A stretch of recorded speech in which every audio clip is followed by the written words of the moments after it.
are moving on to back control, which is arguably the most important position you can be in jiu-jitsu, or rather the safest, most dominant position you can get into, okay? So let me go ahead and just, actually let me get you this way. So when you get into back control right here, okay, just covering the absolute introduction and foundation, notice all of his tools to fight me or to defend against me are faced away from me, including his eyes, right? So he can't see what I'm doing. He can't really hit me very effectively, and his legs are completely out of the game. While at the same time, I've taken my tools for offense, I've wrapped them around his hips, so that way he's got no ability to move his hips without me coming along for the ride at least, right? And then right here I got my arms. I could be choking in a fight. Maybe I could be wrapping these up and I could be hitting him in the face. Or what's even worse is I could be hitting him in the back of the head. If you want to knock somebody out in an instant, hit them in the back of the head. This is where their occipital lobe is, and it's kind of like where the occipital nerve connects to the eye right here all the way back. And so when you hit them right here, this is where they black out, right? So when you're here, you're very dangerous with them not being very dangerous at all. So this is a back take. So let's face them now. So the foundations of a back take, generally we have our hooks in. We call our feet hooks right here because we're hooking in on the leg, okay? This, I tell the kids, is not a full back take. This is a full back take. Though I have his back, I want to, especially when you're new, I want to utilize having both of these hooks in, and I'm applying pressure down, all right? I'm not squeezing tight right here. In fact, I tell everybody right off the bat not to cross their legs, but I want your hooks in, I want you applying pressure down. Now, we have the underhook and overhook scenario, okay? So, like when I'm over the arms or under the arms right here, okay? If I have both arms underneath like this, he doesn't have rotational capacity with his upper body. However, if I hold him like this, he can really, yeah, see, I can rotate his shoulder. And my goal right here is to keep my chest glued to his back.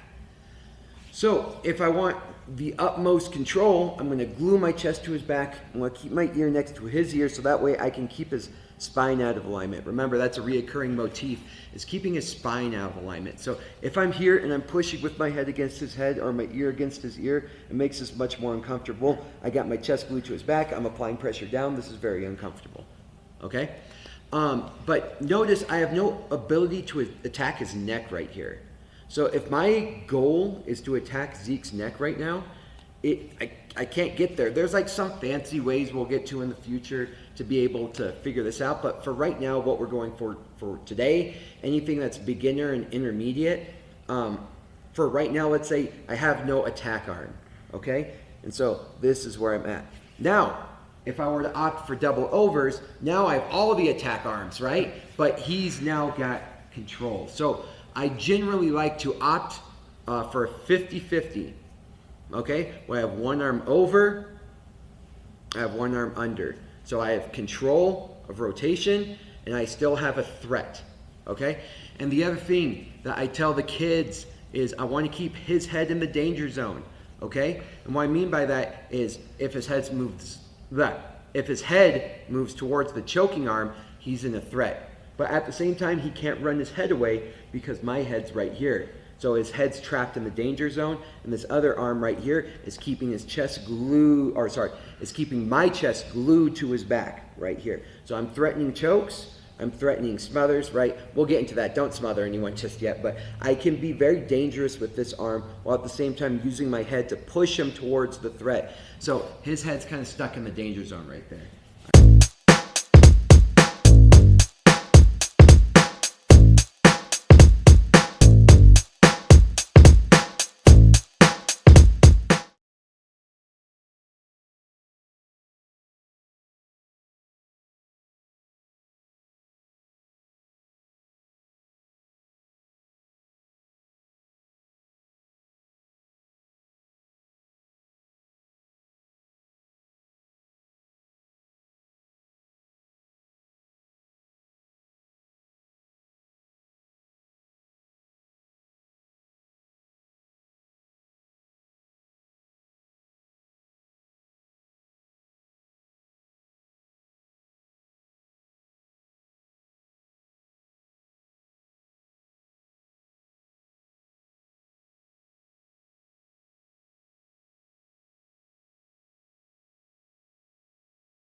If you want, okay, to fall down to this side, all right, he's going to have an easier time defending the choke, but he's going to have a harder time escaping the position. If we fall choking side down, okay, he's going to have a more difficult time defending the choking hand. However, he's going to have an easier time getting it back to the mat. All right, move forward. So then you guys start choosing strategically which side do you like or which side do you want, because they're probably going to have a plan on which side that they want to fall to because they have a good defense or escape from that side. So you guys start strategizing, okay? And now let's talk about body triangles, okay?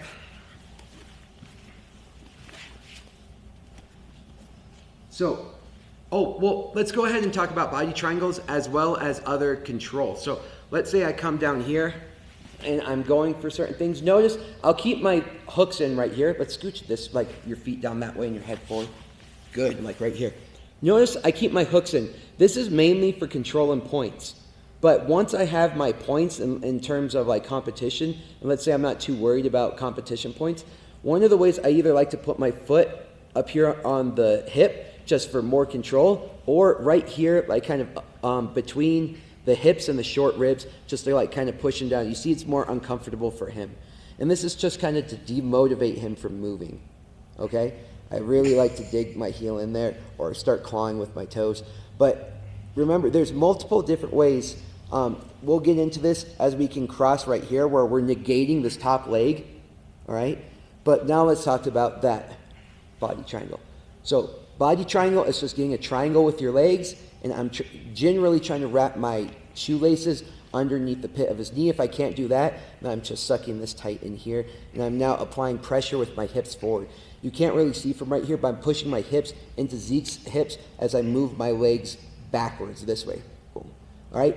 And depending on who you talk to, okay, you generally want this lock facing the ceiling or going up, and then you have your knee down. He can kind of start making things a little nasty for you if you are locked side down. But so just right up, just for now, let's just keep our our body triangle with our lock towards the sky, our knee towards the ground, or we can be here pressing on the hip, right? We could be crossing here, we could be here. But notice with all of these, I'm keeping his body from rotating by either keeping a hook in here or moving all the way across here, okay? So, I know that kind of seems like a lot, but as you get into it and as you start to experiment, you're going to realize it's not that big of a deal. Once you get in there and you're holding them tight, you're keeping your hooks in or you're preventing them from getting their back to the mat, it's a game changer how you get there. One of the things I like to do is I'll get to somebody's back and I won't go for the submission. I'll just focus for a minute or so on trying to maintain the back, because people are going to be pushing into you, they're going to be trying to roll, they're going to be trying to do something with their legs or hands to get your legs off of them. And I just kind of like to experiment and sit in there and figure out, okay, what are their goals and how do I negate it? All right, so I'm not even attacking. And then once I start attacking, their ability to even focus on escaping goes way down, because now they have to keep their hands up near the neck, fighting off chokes, fighting off like attacks. So